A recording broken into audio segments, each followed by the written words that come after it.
जिंदगी में कई बार ऐसा लगता है ना कि हम कहीं अटक गए हैं। कुछ बदलना तो चाहते हैं पर समझ नहीं आता कि कैसे। आज हम इसी पर थोड़ी बात करेंगे। डॉक्टर जोसेफ मॉफी की एक बहुत जानी मानी किताब है अवचेतन मन की शक्ति, यानी the power of your subconscious mind. तो इसके कुछ विचारों को समझने की कोशिश करते हैं। किताब कहती है कि बदलाव की चाबी वो हमारे अपने मन के अंदर ही है। बिल्कुल।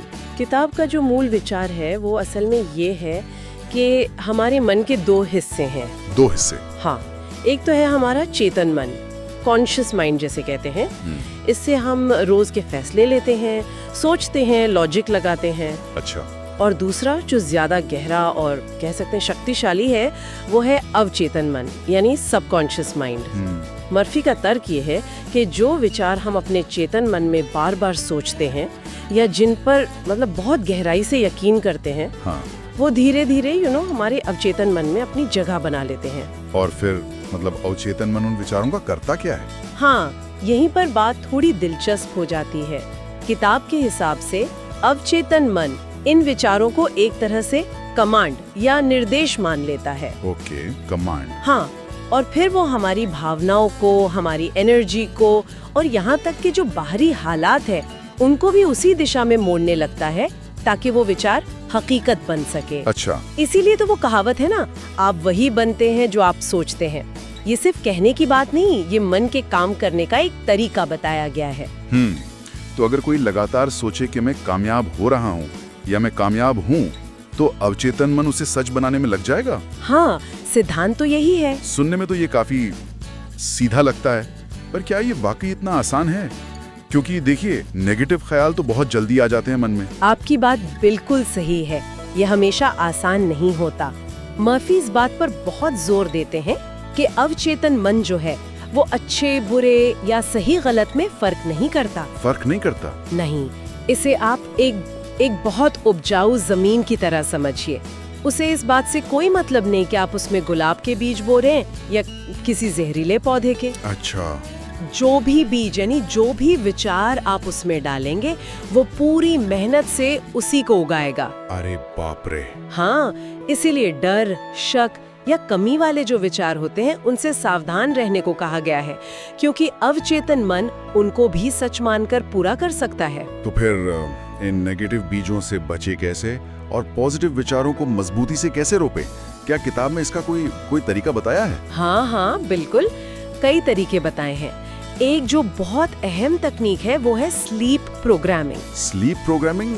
सोने से जुड़ा हुआ कुछ? हाँ, मर्फी समझाते हैं कि सोने से ठीक पहले का जो वक्त होता है ना, जब हमारा चेतन मन धीरे धीरे शांत होने लगता है। हाँ, वो नींद आने से पहले वाला फेज। बिल्कुल, उस वक्त हमारा अवचेतन मन सबसे ज्यादा खुला होता है, ग्रहणशील होता है। अच्छा। तो उस वक्त अगर हम पॉजिटिव बातें, जिन्हें एफर्मेशंस कहते हैं, वो दोहराएं, जैसे मैं शांत हूँ और आत्मविश्वासी हूँ या मेरे जीवन में सब कुछ अच्छा हो रहा है, तो वो बातें सीधे अवचेतन मन की गहराई में उतर जाती है।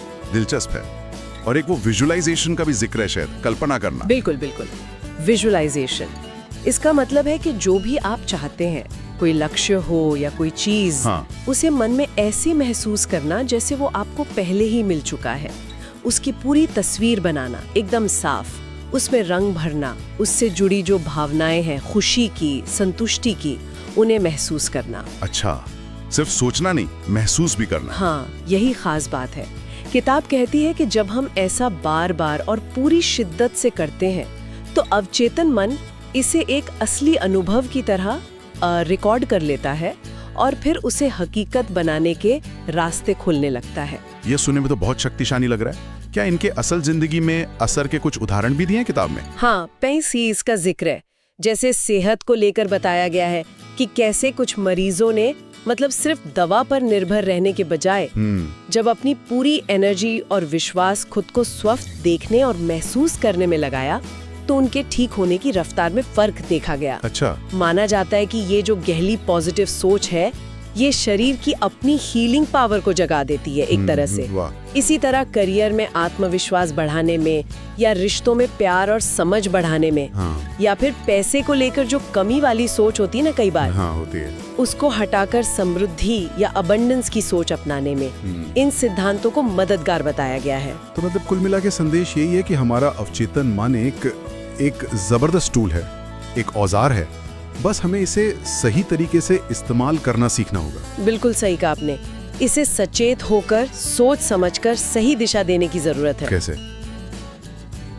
वही पॉजिटिव बातें दोहराकर, पॉजिटिव पुष्टि यानी एफर्मेशंस, स्पष्ट कल्पना यानी विजुअलाइजेशन, और सबसे जरूरी खुद पर एक अटूट विश्वास।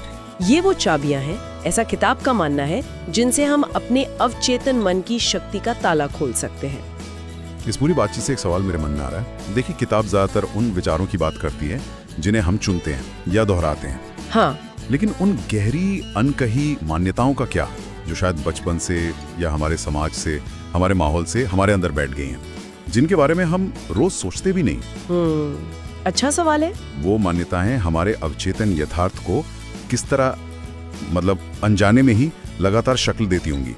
ये सोचने वाली बात है ना। हाँ, ये वाकई एक गहरा नुक्ता है सोचने के लिए। खैर, अगर आज की ये चर्चा सुनने वालों को उपयोगी लगी हो और अगर वे ऐसी ही किताबों के विचारों को और गहराई से समझना चाहते हैं, तो इस प्रयास को लाइक करें, अपनी राय कमेंट्स में जरूर बताएं, और हाँ, चैनल को सब्सक्राइब करना ना भूलें।